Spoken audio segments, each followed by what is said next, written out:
Good evening. You don't need to do anything right now. You don't need to remember any of this. There will not be a test. Tonight, we are simply going to walk very slowly through a logistics problem, possibly the largest logistics problem ever attempted. Every year on the night of December 24th, a single sleigh departs from a facility near the geographic North Pole. Its task is straightforward to state and very difficult to do. It must visit, in one night, the home of every child on Earth who is expecting a visit. Let us consider what that means. Slowly, with no particular urgency. There are roughly 2 billion children in the world. Not all of them are expecting a visit for reasons of tradition, ambition, geography, and household preference. The Department of North Pole Operations Research, whose annual briefing this is, estimates the served population at a little under 1 billion children, distributed across approximately 600 million households. 600 million stops. One night, one sleigh. Now, before you feel any concern on the sleigh's behalf, you should know about the first great advantage in this problem, which is the rotation of the Earth. Midnight is not one moment. Midnight is a wave. It begins near the international dateline, out over the dark Pacific, and it rolls westward around the planet at 1,100 kilometers per hour at the equator, slower toward the poles. If you begin your work at the dateline and travel west with the night, you are not given one night to work with. You are given 31 hours. 31 hours of continuous darkness handed to you by the physics of a spinning planet. The Earth, in this sense, is cooperating. It always has. 31 hours is 111,600 seconds. 600 million households divided by 111,600 seconds gives us our first operational figure, and it is the figure around which everything else in this briefing is organized. 5,400 households per second. Every second for 31 hours. You may notice that this sounds impossible. That is a reasonable observation, and the department receives it every year. The department's official position is that the schedule has been met every year on record, and that therefore the problem is not whether it can be done, but how the doing is organized. That is what the rest of tonight is about. The organization. Here is the shape of the operation from a distance, the way you might see it from where our sleigh is right now, high above the night side of the planet, where the cities glow like embers scattered on dark water. First, there is the list, a census, updated continuously throughout the year, of every child, every address, every preference, and every chimney. We will visit the archives where the list is kept. Second, there is production. A workshop must manufacture, wrap, label, and stage roughly 1 billion gifts, on schedule with essentially no tolerance for error, because there are no second deliveries. Third, there is the payload problem. 1 billion gifts have mass. Mass must be carried. We will do that arithmetic together, gently, and we will meet the engineering answer to it. Fourth, there is the route. 600 million stops must be placed in a single continuous sequence, the largest instance of what mathematicians call the traveling salesman problem ever solved. We will spend some time with the route. The route is the department's masterpiece. Then flight. Then the deliveries themselves, which happen faster than you can blink. Then the cookies. There is an entire chapter on the cookies, because the numbers there are, frankly, remarkable. And then the long flight home into the dawn, which is where every briefing and tonight will end. You may wonder, reasonably, how any of this is known. The Department of North Pole Operations Research is an old office, and a small one. It occupies 3 rooms off the main archive, and its staff, there are 9 of them, which the department insists is a coincidence, do not build toys and do not fly. They count. They have counted for centuries in ledgers that now fill a wall, and once a year they compile the counting into the briefing you are hearing now. The briefing is read aloud each December, by tradition, to an audience that is encouraged to fall asleep during it. This is not an insult to the material, it is the standard of success. A logistics operation whose annual report keeps people awake, the department maintains, is an operation with problems. This operation does not have problems. It has figures, and the figures hold. And so the briefing is, by design, the most reassuring document produced anywhere on Earth. You are welcome to stop listening at any point. The figures will go on holding without you. None of this requires anything from you. The schedule is not your responsibility. The 5,400 households per second are not your households. Tonight, the only correct contribution to the operation is to rest. The sleigh is already out there, in the dark, above the turning earth, doing the arithmetic on your behalf. Let us begin with the list.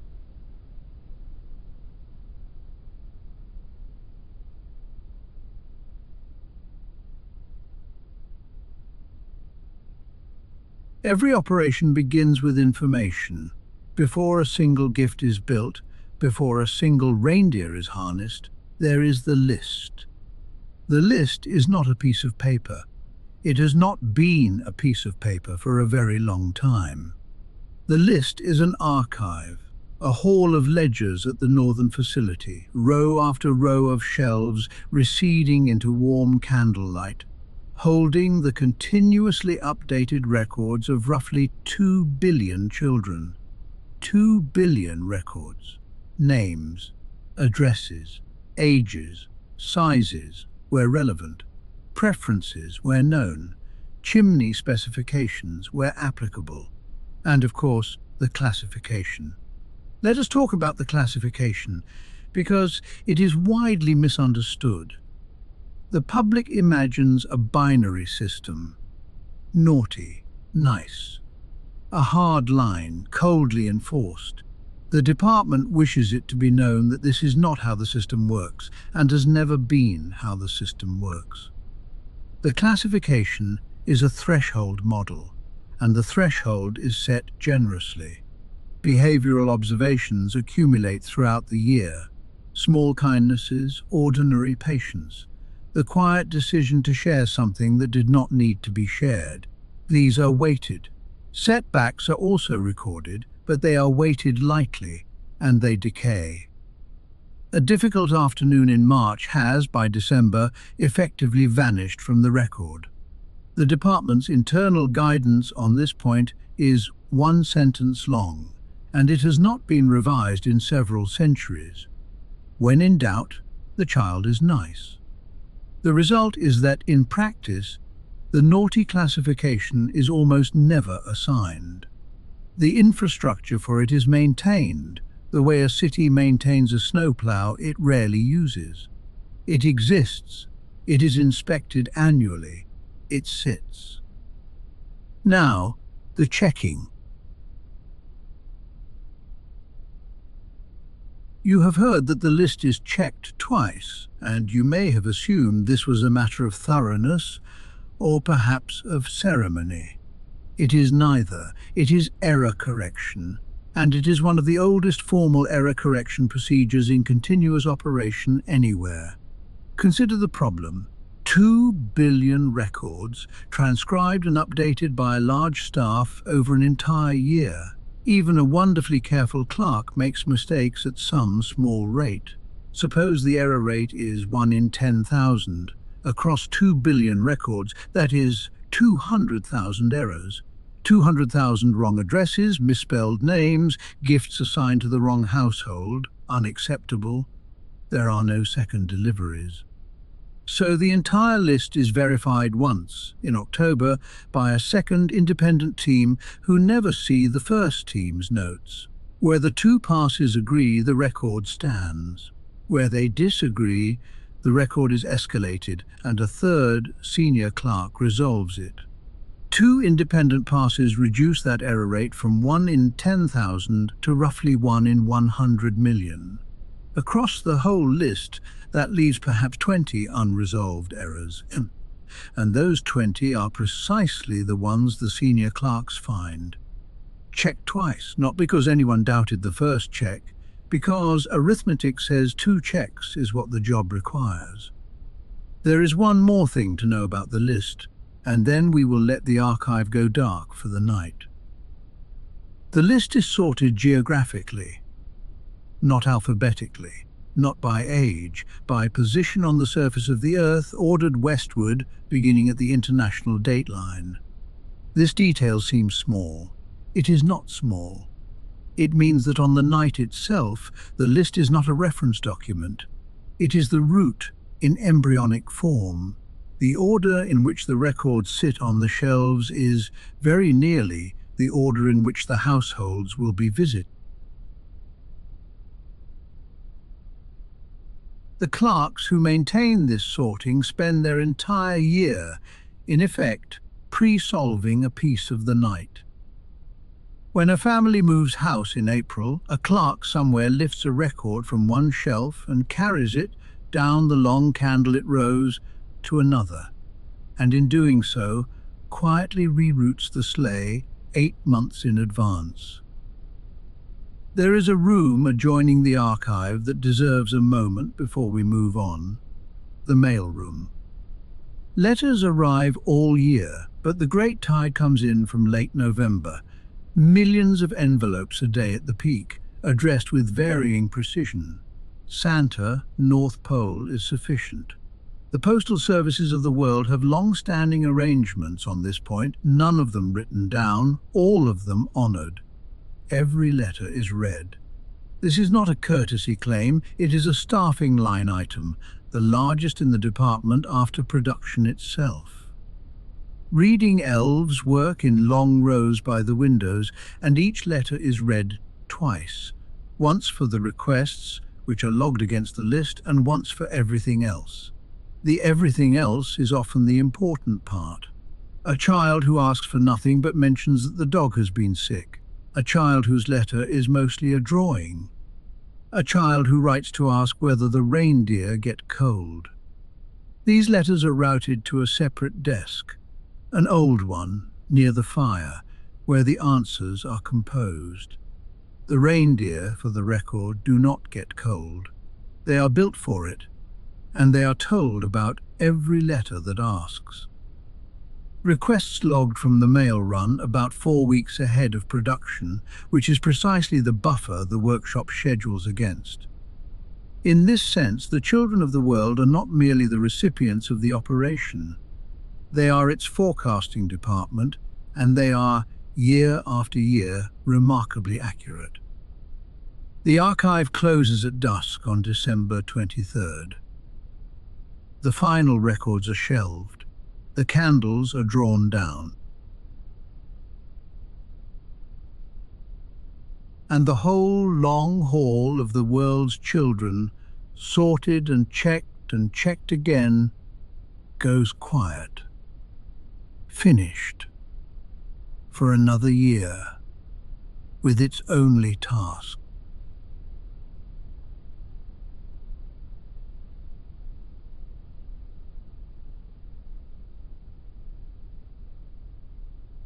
South of the archive, a short walk through the snow, past the stables, is the workshop. The workshop runs all year. It has to. Let us do the production arithmetic calmly, and you will see why. 1 billion gifts, give or take, must exist by the evening of December 24th. A year contains about 31.5 million seconds. If the workshop ran every second of the year, it would need to complete roughly 32 gifts per second around the clock from the 1st of January onward. The workshop does not run every second of the year. Elves take holidays, equipment is serviced. The first 2 weeks of January are, by long tradition, very quiet. So the practical rate across the working year is closer to 40 gifts per second. 40 gifts per second, every second, for 11.5 months. The floor is organized into lines, and the lines are organized by material, because material determines pace. Wooden toys are the oldest lines and the slowest, and the department has never tried to hurry them. A wooden train is carved, sanded, oiled, and set aside to rest. The wood likes to rest before its wheels are fitted. These lines produce a small fraction of total volume and consume a large fraction of total pride. Soft goods, the bears, the rabbits, the elephants, Tichon Varthas, in long rows of workbenches where the lamplight catches drifting threads in the air like slow snow. Then the modern lines, which the department does not discuss in detail, except to confirm that they exist, that they are staffed by elves with unusual patience for small screws, and that they meet the schedule. A word about the staffing, because 40 gifts per second is not achieved by machines. It is achieved by a schedule. The workshop runs 3 shifts. The day shift is the largest and the loudest, as loud as the workshop ever gets, which is roughly the volume of a busy library. The evening shift is smaller and steadier, and the night shift, the smallest, is by tradition staffed by the senior elves, the ones with centuries of bench time who prefer the quiet and have earned the choice. Nothing is handed over in a hurry. Between shifts, there is a 15-minute overlap in which the outgoing bench walks the incoming bench through the state of the work, what is drying, what is resting, which batch the sampler flagged. The overlap is protected time. Production pauses for it. The department calculated, long ago, that 15 minutes of talking prevents hours of reworking, and the arithmetic has never needed revisiting. There is also, in every corner of the floor, a kettle. This is not incidental. Cocoa consumption in the workshop is tracked as an operational metric. It rises through autumn along a curve so reliable that the planners once used it during a records outage to reconstruct the production calendar. The reconstruction was accurate to within a day.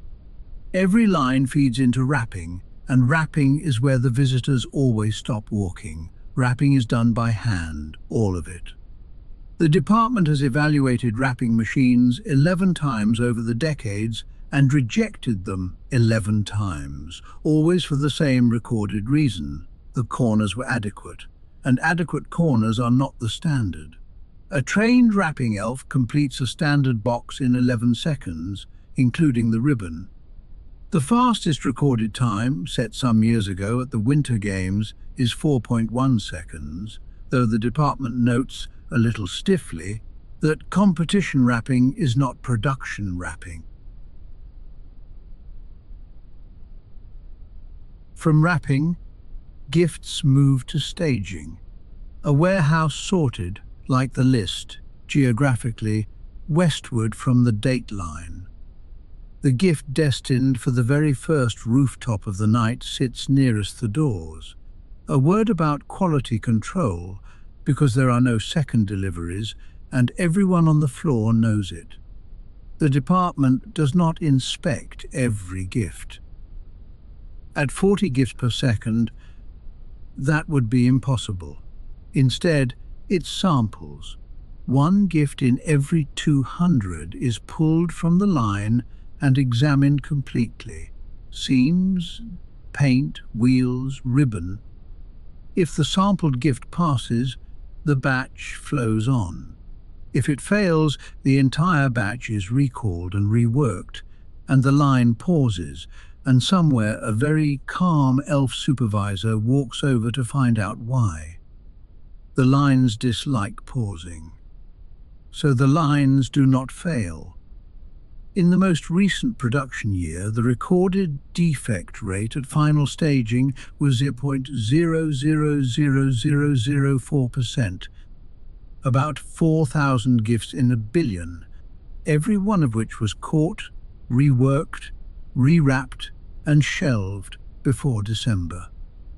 The workshop's motto is "Sitch donna abana the floor of the floor" in thread that has been re-sewn many times over the years. It says, "Every one is the only one," meaning to the operation a billion gifts, to each child exactly one. The lamps over the workbenches stay warm through the night shift. The floor hums quietly at 40 gifts per second. And the staging warehouse fills, shelf by shelf, westward, all year long.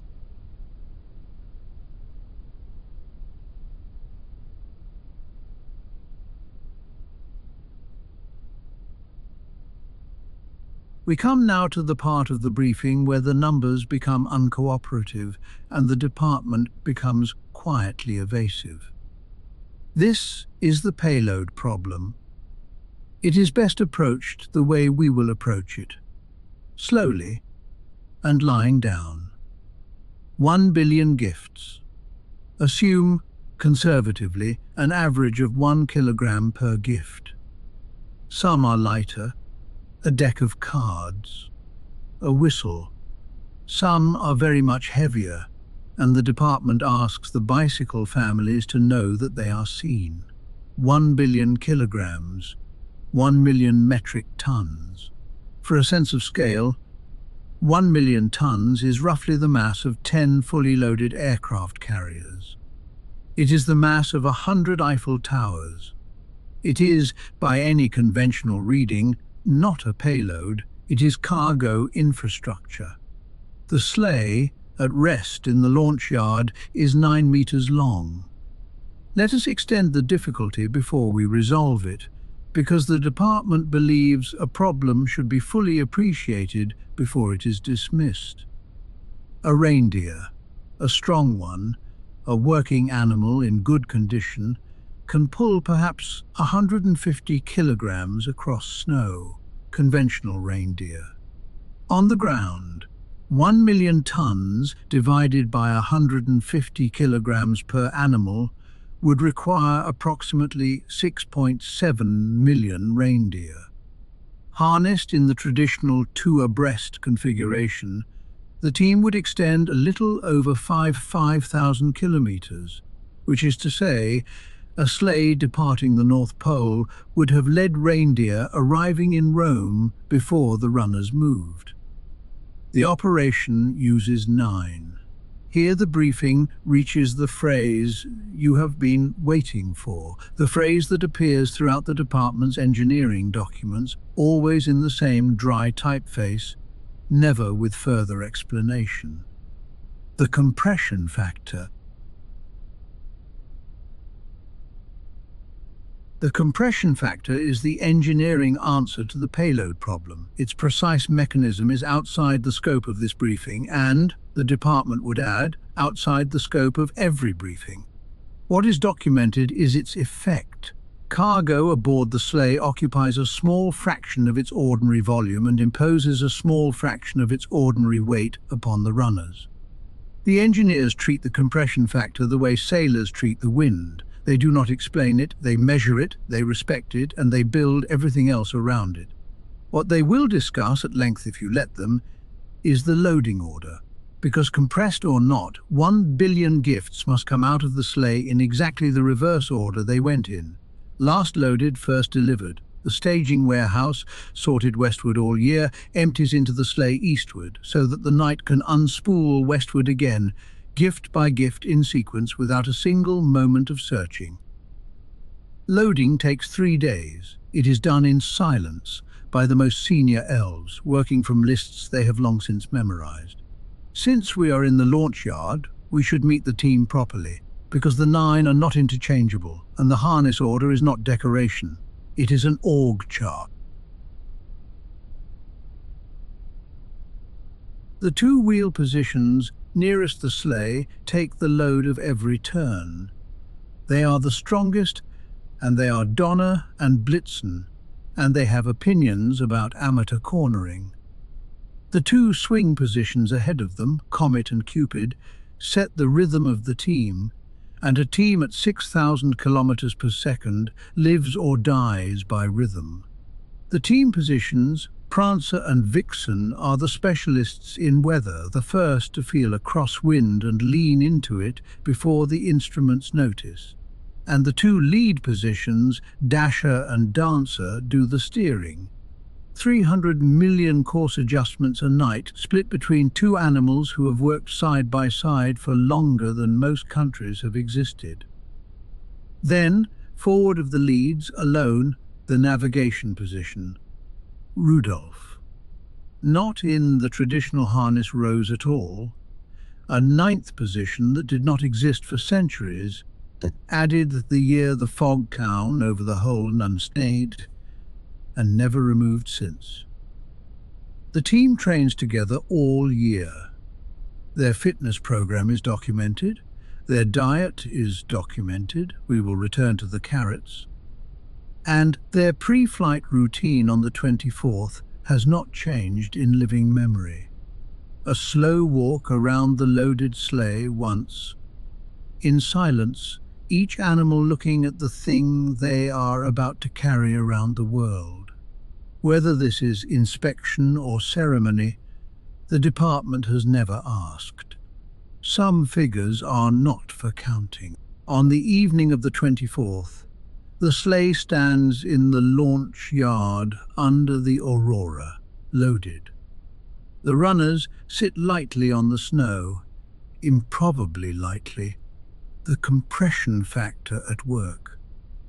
The 9 reindeer stand in harness, breath rising in slow columns. 9 animals, where arithmetic demanded 6.7 million. The department's engineering review closes its payload chapter the same way every year, with a single sentence that is either a confession or a boast. And after all these centuries, no one is sure which. The margins are magical, and they hold. They hold.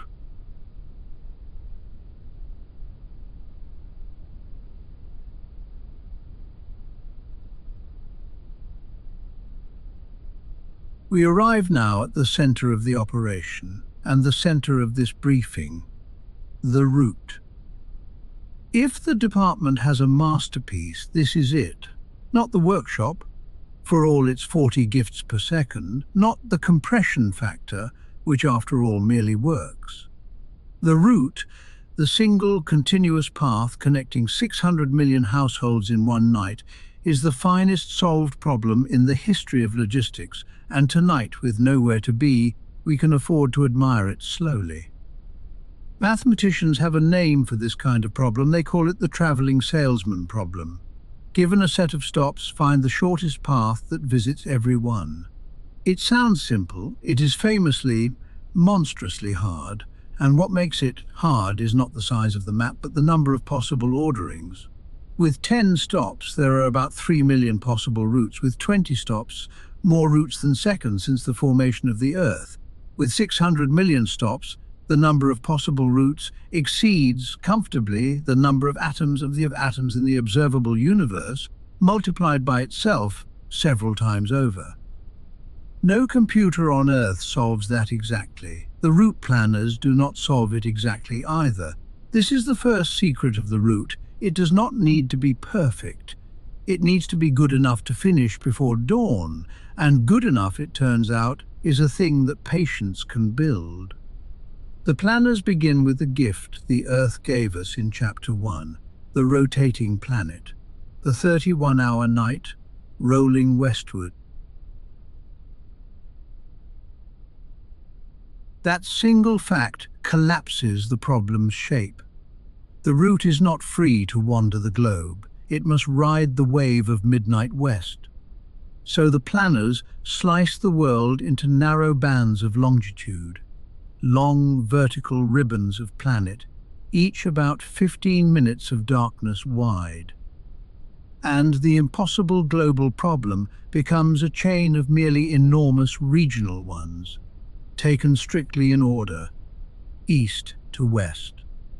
Within each ribbon, the sorting clerks of Chapter 2 have already done the course work. The records sit on their shelves in near-route order. The planners refine from there, village by village, street by street, favouring long, smooth arcs over jagged doubling back. Because at operational speeds, turning is expensive and gliding is nearly free. The refinement runs for 11 months. The route for next Christmas began computing before last Christmas was fully unpacked. The route is not merely computed, it is rehearsed. Beginning in September, on moonless nights, the team flies segments of the coming route at reduced speed, one ribbon at a time, high and quiet, confirming what the maps claim. New construction is logged. A water tower that was not there in June. A tall crane over a city centre, lit red, noted and margined. The reindeer, the pilots insist, remember terrain better than any chart. And the rehearsals are as much for them as for the plan. 9 animals building, pass by pass, a memory of the whole dark world. The rehearsal reports flow back to the map table, and the planners fold each one into the route, and the route gets a little smoother and a little surer every week of autumn. By mid-December, there is nothing left to rehearse. There is only weather. And weather. There is always weather. A storm over the North Atlantic. Fog in a valley. These cannot be planned in June, so the route carries redundancy.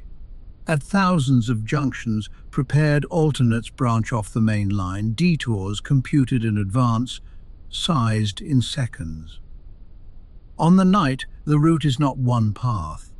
It is one path wearing a coat of 10,000 spares. The recorded diversions on a typical run number a few hundred. The recorded missed households on every run on file, number 0. The route was not always this good. The department keeps the old ones, and on quiet afternoons the planners take them out, the way musicians listen to their early recordings. The oldest surviving route on file is a single sheet of vellum, centuries old, covering what was then the served world. It is, by modern standards, a scandal. It crosses itself 11 times. It visits one valley twice and a neighbouring valley not at all until nearly dawn. The margin carries a note in an exasperated medieval hand that the archivists have translated roughly as, "We shall do better." They did. Every year since, without exception, the route has been shorter than the year before it, adjusted for growth. A centuries-long unbroken streak of improvement that the planners track on a chart running the length of their longest wall. The gains were enormous at first. Whole hours recovered by the first geographic sorting of the list, by the first use of the midnight wave, by the realization, someone's long-ago name not recorded, that the coastlines could be flown as single sweeping curves instead of town-by-town zigzags. The gains now are small. Last year's route improved on the previous year's by 11 seconds. 11 seconds wrung from 700 million kilometers by a year of work. The planners consider this their finest result in decades. 11 seconds, they will tell you, is 59,000 households of margin. 11 seconds is a snowstorm you can now afford. Nothing wrung from the route is ever small, because the night it protects is not small. The chart on the long wall has room, the planners note, for several more centuries. They expect to need it. One's to close the chapter, and then we will let the map table dim. The final route, laid end to end, measures a little over 700 million kilometers. That is farther than the distance from the Earth to the Sun, and most of the way back, flown in 31 hours. Threading along the way 600 million rooftops, in order, without one wasted turn. The planners sign the finished route on December 20th. Roll it and carry it to the sleigh. It is, they will tell you quietly, because modesty is policy, not the shortest possible path. Merely the finest one ever flown.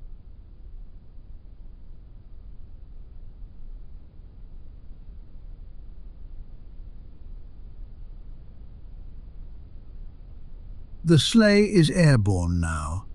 It has been airborne in our telling for some time. Let us talk about how fast it is going. And then let us talk about why nothing about that speed feels fast from where the sleigh sits. 700 million kilometers of route, 111,600 seconds of night. Divide one by the other and the cruising figure emerges, a little over 6,000 kilometers per second. 6,000 kilometers per second is roughly 2% of the speed of light. It is fast enough to cross the Atlantic in the time it takes you to blink slowly, which, as it happens, you may be doing now. That is fine. The briefing continues either way. At such speeds, the air becomes a serious conversation. An ordinary object at 6,000 kilometers per second does not fly through air so much as detonate against it. Fraction heats the leading surfaces to temperatures usually reserved for the insides of stars. The engineering literature on meteor showers is, in essence, a catalogue of objects that attempted this without preparation. The sleigh is prepared. The same unexplained engineering that compresses the cargo also, the flight documents note in that dry typeface, manages the interface with the atmosphere. Air parts around the vehicle early and rejoins it late, and the passage registers on the ground as nothing more than a soft pressure, the kind that makes shutters knock once gently on a still night. One system aboard runs hot by design. The forward navigation light, a biological instrument mounted at the front of the team, glowing a patient red, brightest, pilot's logs confirm in fog. The department has never issued a full technical specification for the nose. It issues instead an annual statement of confidence. The statement is one word long: Rudolph. Inside this sleigh, none of this feels like velocity. The same effect that quiets the air quiets the ride. Witnesses, there are a few, over the centuries, mostly children who were supposed to be asleep, described the sleigh's passage overhead not as a streak, but as a calm, gliding, unhurried, almost slow. There is a clock aboard the sleigh, and it is worth a slow moment because it is the strangest instrument in the fleet. At 2% of the speed of light, the physics of moving clocks begins very faintly to apply. Over the whole 31-hour run, the sleigh's clock and the workshop's clock drift apart by a small fraction of a second. The sleigh, in the strictest sense, returning home very slightly younger than the night it flew through. The navigators account for this. Of course they do. The schedule is written in seconds, and every one of them is spoken for. The correction is entered each year in the flight log. Dicken, the try handring, under the hand, and the same, dry hand, under the same heading, which reads, and the department has declined for centuries to give it a more formal title, the Long Night Allowance. The pilots like the phrase. The night is long, they say. It is allowed to be. Both are true, 6,000 kilometers per second and unhurried. It is possible to be both. Tonight is the proof.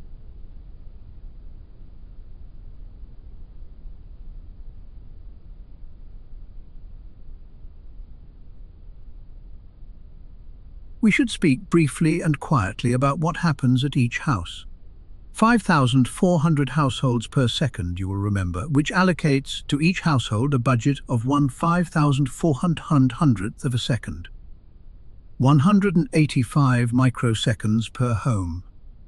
In 185 microseconds, a hummingbird's wing moves less than the width of a hair, and in that same interval the operation must descend, enter, place, sample, we will come to the sampling, and depart. The department's position on how this is accomplished has been consistent for centuries, and it is this: time, inside the visit, is not experienced at the operational rate. From the rooftop's point of view, the visit takes 185 microseconds. From inside the visit, there is no hurry at all. There is time to step down the chimney, or through whatever the house offers. The operation is flexible on entrances and has never once been defeated by central heating. Time to cross the room without disturbing the dog. Time to place each gift, not drop it. Time to arrange the ribbon. Time, even, to pause a moment by the tree. The engineers call this the dwell envelope and decline to elaborate. The pilots call it the quiet part. It is, by every account, the reason the job is loved. The dwell envelope also absorbs what the manuals call household variables and what the pilots call the dog. Every home is different, and the operation has seen all of them. Dogs, which wake for everything, do not wake for this. The visit sits below the threshold of even a terrier's vigilance, though the logs note that dogs frequently dream mid-visit of something pleasant and thump their tails once. Cats are a different file. Cats, the manuals state without further comment, are aware and have elected not to be involved. Modern homes add modern variables: motion sensors, cameras, alarm panels. The department's position on home security is one of warm, professional respect. The systems are well made, they are doing their jobs, and the visit, occurring as it does inside 185 microseconds, simply falls between two frames of any camera ever manufactured. Nothing is defeated. Nothing is to be, nothing needs to be. The operation and the alarm industry have coexisted for decades without a single incident report on either side, which both parties regard as a perfect record. And in a few million homes each year, there is the most delicate variable of all: a child, awake, listening. The manuals devote 40 pages to this scenario. The summary is gentle, the visit proceeds, the child hears, at most, what might be a bell, or might be the house settling, and the operation's oldest rule applies, the one written before any of the others. A watching child is never caught watching, but is never, ever skipped. Placement follows rules. The rules are old. Largest gifts to the back. Fragile gifts shielded. Stockings filled from the toe upward, oranges last, so the shape reads correctly from across the room in morning light. Every placement is done once, correctly, without searching, because the cargo left the sleigh in perfect route order, because the warehouse loaded it in reverse, because the clerk sorted the shelves westward all year. Every chapter of this briefing, you may notice, was always about this moment. One room, one tree. 185 microseconds, with no hurry in them anywhere. Then the room is empty again, and was never otherwise, and the operation is 300 houses further west.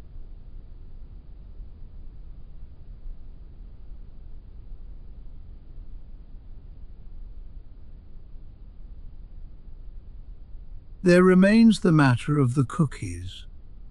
The department maintains a full analytical file on this subject. It is the only file in the archive with crumbs in the binding, and the staff consider this a mark of scholarly rigor. The figures. Roughly 30% of served households set out refreshments. That is 180 million plates. The standard plate holds 2 cookies and a small glass of milk. Regional variation is wide and warmly documented. Mince pies here, rice pudding there, and in some sensible countries a carrot for the reindeer, which the department wishes to encourage. 2 cookies at 150 calories each, plus the milk, call it 400 calories per plate. 180 million plates. 72 billion calories in one night. 72 billion calories is the annual energy intake of a mid-sized city, consumed between dusk and dawn, one bite at a time, at rooftop level.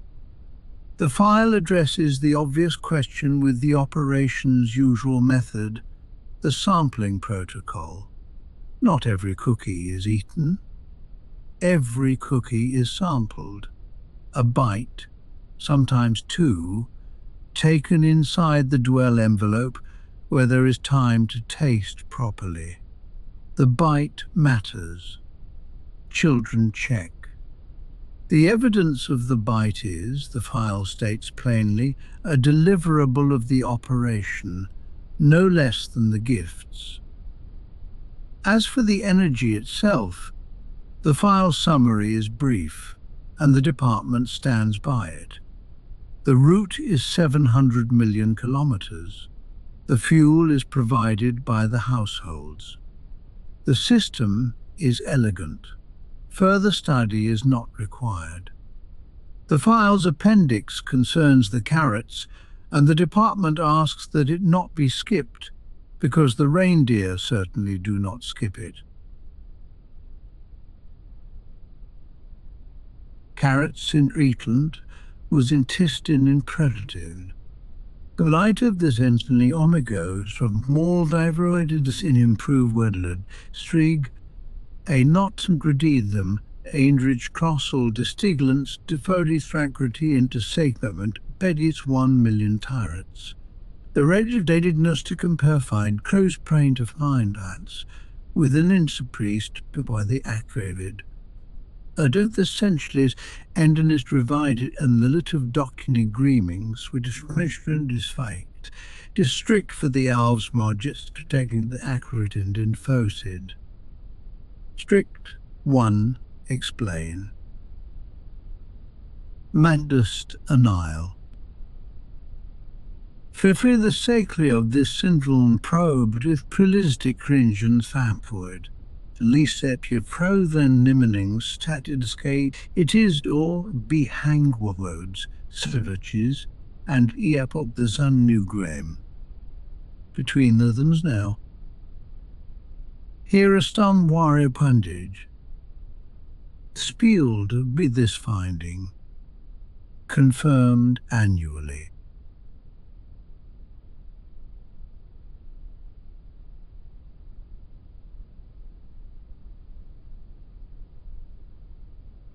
The last house is always somewhere in the far Pacific, on the western edge of the night. One rooftop, one tree.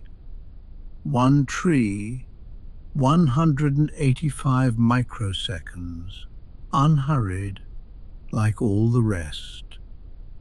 1,000,000 tons at dusk. Nothing at dawn. The runners at dawn. The runners ride high, the reindeer feel it, the pilots say. The whole rig goes light and glad and slow. There is no schedule anymore. The schedule is finished. It finished on time, the way it always does. The route home is not computed, it is simply north. Behind the sleigh, the sun is coming up over the dateline, where the work began.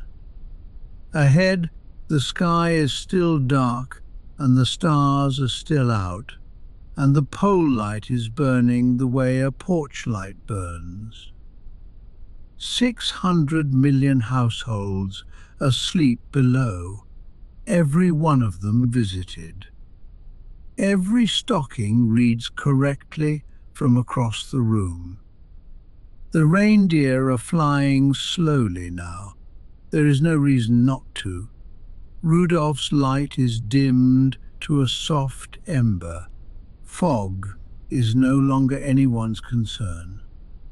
Somewhere over the Arctic, the pilot makes the final entry in the flight log.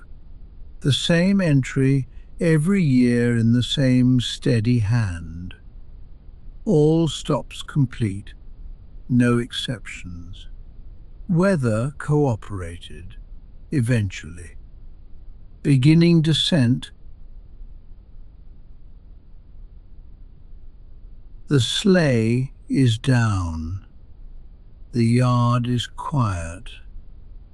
The reindeer are stabled and fed and thanked, one by name. In the archive, a clerk opens next year's ledger to the first page and closes it again. Not yet. The workshop lamps go out in rows. The kettle in the corner clicks off, last of all. The list is empty now, in the only way it is ever empty, every name on it answered. 2 billion children, asleep. You among them by now, or close. The operation has no further requirements this evening. The debrief is adjourned. Good night.